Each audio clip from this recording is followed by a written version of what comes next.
سحری سے کیا مراد ہے؟ سحری سے مراد وہ کھانا ہے جو ماہ رمضان المبارک میں رات کے آخری حصے سے صبح صادق تک روزہ رکھنے کے لیے کھایا جاتا ہے۔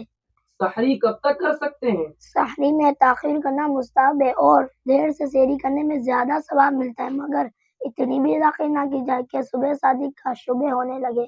سحری میں تاخیر سے مراد کون سا وقت ہے؟ سحری میں تاخیر سے مراد رات کا چھٹا حصہ ہے۔ رات کا چھٹا حصہ کیسے معلوم ہو سکتا ہے؟ غروب آفتاب سے لے کر صبح صادق تک رات کہلاتی ہے۔